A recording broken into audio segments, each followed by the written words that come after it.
तौर पर लड़ते रहेंगे। आपकी धर्मपत्नी लड़ेंगी ना? निश्चित रूप से, निश्चित रूप से। कोई जिनके साथ आप रहते हैं कार्यालय में, मैं देखता हूँ वो तो जंगल राज वाले हैं।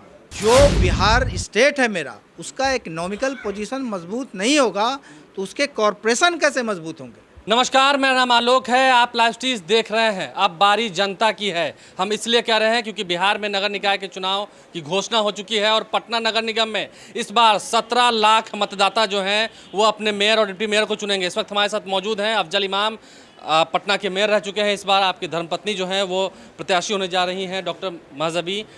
आप पहले ये बताइए, आप घूम घूम कर प्रचार कर रहे हैं, हमने तो कई बार देखा है आप अधिकारियों से भी लड़ जाते थे 2010 से 15 वाले टर्म में।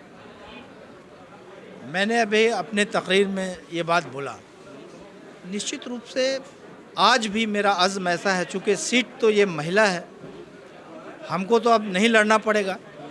हमारी अहलिया यहाँ की महापौर के लिए फ़ाइट कर रही हैं, लेकिन मैंने जो कोशिश की वो कागज़ी लड़ाई थी और मैंने वो लड़ाई आवाम के लिए की, लोगों के लिए की, नगर निगम के लिए की, निगम के कर्मचारियों के लिए की, उन गरीबों के लिए की जो ठेले पर और रिक्शे पर और मजदूरी करते हैं और बेचते हैं। तो ठीक है, तो इन गरीबों के लिए आगे भी लड़ाई लड़ते रहेंगे ना? यकीनी तौर पर लड़ते रहेंगे। आपकी धर्मपत्नी लड़ेंगी ना? निश्चित रूप से, निश्चित रूप से, चूँकि वो मेरे सोहबत में रही हैं। लास्ट ईयर वो पार्षद रही हैं और 15 साल का मेरा अपना तजर्बा है वार्ड काउंसलर का, 7 साल का मेरा अपना तजर्बा है मेयर का।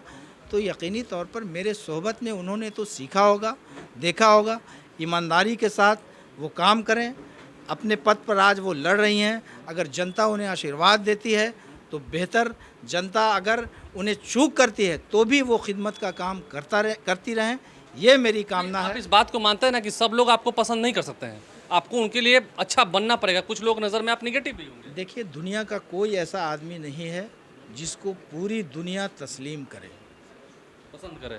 तस्लीम करे, पसंद करे, लाइक करे।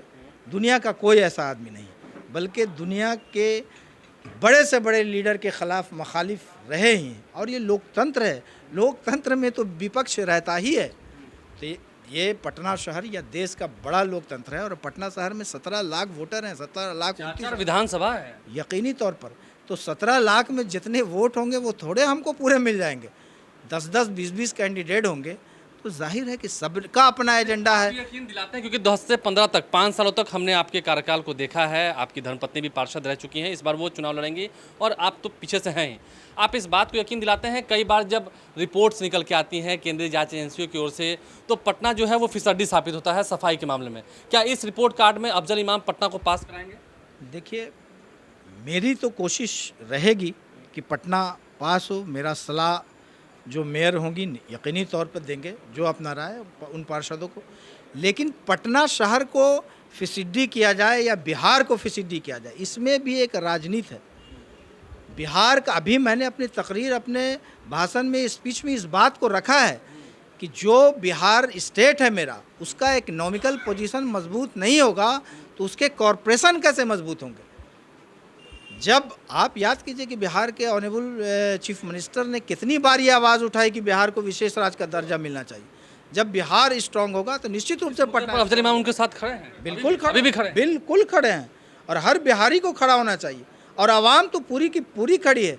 भले कोई सियासती पार्टी कुछ ऐसी है, ऐसे कि बोलते तो हैं बिहार के फेवर में, लेकिन जब विशेष राज्य का दर्जा मांगा जाता है तो पीछे हट जाते हैं, गुजरात के स्वर में स्वर मिला देते हैं।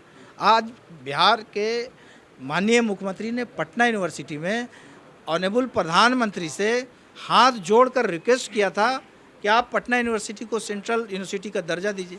क्या नीतीश कुमार जी खुद उसमें पढ़ते, इसलिए मांगा था कि बिहार के वो गरीब बच्चे पढ़ते जिन्हें दिल्ली, बॉम्बे, कलकत्ता और चेन्नई और बेंगलोर जाने की सलाहियत नहीं है, जो बच्चे के माँ बाप मजदूर हैं, गरीब हैं, वो बच्चे तो यहाँ पढ़ते ना। आप पे और इल्ज़ाम है, हम जरा जनता की अदालत में ये खड़े हैं। देखिए यहाँ पर अच्छी खासी संख्या में इनके जो समर्थन में लोग हैं वो जुटने लगे हैं। हम बात करेंगे, अफजल इमाम पर भरोसा रहा है, 5 साल काम तो किया है, काम अच्छा किया है इन्होंने और आवाम को इनका काम पसंद भी आया है।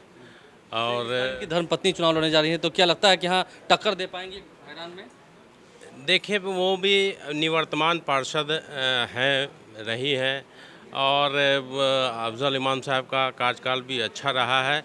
अभी तो आवाम को फैसला लेना है कि उनके साथ, लेकिन काम इनका संतोषजनक रहा है और विकास के लिए ये हमेशा से प्रगतिशील रहे हैं और अग्रसर रहे हैं। काम पर लगता है विश्वास था, काम तो किया। बिल्कुल बहुत अच्छा काम किया इन्होंने और बहुत अच्छा एक्सपीरियंस रहा। अगर इनको मौका मिलेगा तो और भी बहुत अच्छा काम करेंगे। और भी अच्छा काम करेंगे। और भी जो कुछ लोग हैं हम उनसे बात करते हैं, हर तरफ के लोगों से। लगता है कि काम हुआ है, आगे काम होगा। बिल्कुल काम हुआ है, नगर निगम में बहुत अच्छा काम हुआ है और हमें उम्मीद है कि आगे भी अच्छा काम करते रहेंगे। इनकी धर्मपत्नी आगे और भी अच्छा काम करेगी, पटना शहर को यहाँ पर हम देखते हैं कचरे का अंबार लगा रहता है या कई सारी बातें होती हैं। एक ज़मीनी धरातल पर जो मुद्दे होने चाहिए, जो बातें होनी चाहिए। आपके घर में आपको सोने में दिक्कत हो रही है, मच्छर काट रहा है, गली में कचरा है, फॉगिंग नहीं हो रही है, तो लगता है कि 10 से 15 वाले टर्म में इस बात पर ध्यान रखते थे। हम लोग तो पटना में ही पैदा हुए हैं। अगर यहीं हुए हैं। पटना में कुछ भी अच्छा हुआ है तो अफजल इमाम के आने के बाद, घर घर कचरा उठा हो या कोई भी सेवाएं हुई तो विकास इनके ही ज़माने में हम लोग देखे। या फॉग गली के काम पर भी सर्टिफिकेट ले रहे हैं क्या कुछ?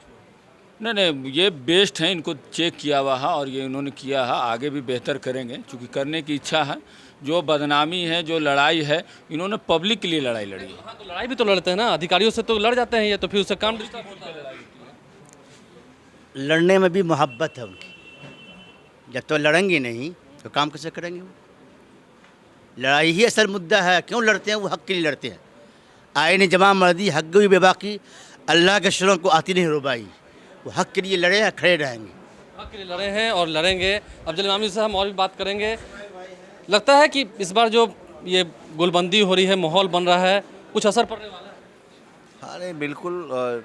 लड़ाई लड़ जाते हैं ना तो काम बीच में बाधित होता है, लोग ये भी इल्जाम लगाते हैं। पटना के लोग बहुत ही पढ़े लिखे लोग हैं और वो चाहते हैं कि उनका लीडर ऐसा हो जो लड़ने वाला हो, मुँह चुपचाप रहने वाला नहीं हो। तो चूँकि अफजल साहब काफ़ी मशहूर हैं लड़ाई के मामले में, और लड़ाई के मामले में इसलिए मशहूर है कि वो अपने आम जनता की सुविधा के लिए लड़ाई लड़ते हैं। और जो लीडर अपने आम जनता के लिए लड़ाई लड़ता है वही लीडर होता है। तो वैसा लीडर पसंद है? बिल्कुल, यही वजह है कि आज ये काफ़ी पॉपुलर हैं और हर वर्ग के लोग इनके साथ जुड़े हुए हैं। और यही एक ऐसे लीडर हैं जो चाहे वो किसी भी इलाके के हों, पटना का 4 कंस्टिट्यूंसी है, उस चारों में ये लोकप्रिय हैं। और जितने वार्ड हैं, 75 वार्ड हैं, उस वार्ड में भी आप जाएंगे तो लगभग 60% लोग इनके फेवर में हैं। इसलिए कि जितना डेवलपमेंट इनके कार्यकाल में हुआ था, ख़ास करके जो नई स्कीमें आई थी, जो कभी भी लोग ये नहीं जानते थे कि मेयर का पोस्ट क्या होता है और मेयर का पावर क्या होता है। और इनके काम से लोगों को पता चला और पदाधिकारियों को भी पता चला कि मेयर कितना पावरफुल होता है। यहाँ तक कि जो नगर विकास मंत्री को जो दायित्व निभाना चाहिए था पटना के डेवलपमेंट के लिए, वो उसको भी अफजल साहब ने पीछे छोड़ दिया। एहसास दिलाया। बिल्कुल, यही वजह है कि बिहार सरकार के कोई भी मंत्री हो, अगर वो डेवलपमेंट की बात करते थे तो कहते थे कि जाइए अफजल साहब से पूछिए कैसे डेवलपमेंट होता है। हम बात करेंगे अफजल जी, तो आप जनता की अदालत में आइए ज़रा सा। जनता ने तो आपको कहा है कि भरोसा है, लेकिन लड़ाका तो आप हैं, लड़ाई लड़ते हैं। देखिए, निश्चित रूप से लड़ेंगे। लोगों के, चूँकि मेयर तो मैं नहीं हूँगा, एक बात, ये मेयर की लड़ाई है। हाँ, तो आपकी पत्नी भी वैसी लड़ेंगी ना? आपने कहा गरीबों के लिए लड़ते हैं। पत्नी हमसे बहुत ज़्यादा क्वालिफाइड है, वो पटना यूनिवर्सिटी से PhD है। लेकिन एक बात, मेरा मशवरा उसको ज़रूर है कि अगर कि कोई मेयर पद पर है, कोई पार्षद पद पर है और उससे जनता को उसके हुकूक नहीं मिल रहे हैं, उसका हक नहीं मिल रहा है, गरीब लोग परेशान हैं, गरीब का अफसर सुन नहीं रहे हैं, सड़कों पर गंदगियां हैं, नाले बह रहे हैं, नगर निगम से जो काम संचालित होता है उसका इम्प्लीमेंटेशन नहीं है, पार्किंग की व्यवस्था नहीं है, पार्किंग की व्यवस्था नहीं, तो एक नहीं 100 बार लड़ना चाहिए उस आवाम के लिए, उस जनता के लिए जिसके लिए संविधान बना है और जिसके लिए लोगों ने मेयर चुना है। देखिए, मेयर चुना है, ठीक है। एक आखिरी इल्ज़ाम आप पर लगाते हैं, आप जिनके साथ आजकल रह रहे हैं, जिनका समर्थन आपको, जिनके साथ आप रहते हैं कार्यालय में, मैं देखता हूँ वो तो जंगल राज वाले हैं। वो तो दुनिया के सबसे डायनेमिक लीडर हैं अभी। कौन? वो तो डायनेमिक लीडर हैं जिन्होंने कहा था कि 10 लाख नौकरी देंगे, और उनके साथ अब तो उनके जो ऑनेबल हैं वो कह रहे हैं कि 10 नहीं 20 लाख देंगे। फ़क्र होता है अफजल इमाम को ऐसे लोगों के साथ? बिल्कुल फ़क्र है, और पूरे बिहार को फ़क्र है, पूरे हिंदुस्तान को फ़क्र है। साथ ही रहेंगे। बिल्कुल। अफजल इमाम हैं, पटना को भी संवारेंगे। अब इनकी जो धर्मपत्नी है डॉक्टर महजबी, उम्मीद है अगले वार्तालाप में वो भी साथ होंगी। निश्चित रूप से, कल तो थी। वो भी घूम रही हैं। हाँ, वो भी तो अफजल इमाम है जो कार्यकाल इनका रहा, और इन्होंने कहा कि हाँ मैं लड़ाका हूँ, मैं लड़ता हूँ जनता के हक हकूक़ के लिए, गरीबों की आवाज़ के लिए। और उनकी धर्मपत्नी इनसे भी ज़्यादा क्वालिफाइड हैं। जनता के हक हकूक़ के लिए लड़ना पड़ेगा तो लड़ेंगी। और लोगों को जनता की अदालत में जब ये आए थे, आम लोग थे, तो उनसे बातचीत की, उनको विश्वास भी है। तो देखते हैं नगर निगम का जो चुनाव है काफ़ी टफ होने जा रहा है, फाइटिंग होगा। तो ऐसे में इस फाइट में कितना जो अफजल इमाम है अपने विरोधियों को कितना कड़ा टक्कर देंगे, और विश्वास पुराना बना हुआ है। अगर ऐसा होता है तो फिर हवा कुछ और कहेगी। हमारे चैनल को सब्सक्राइब कर लें, साथ साथ फेसबुक पेज भी लाइक करें। धन्यवाद।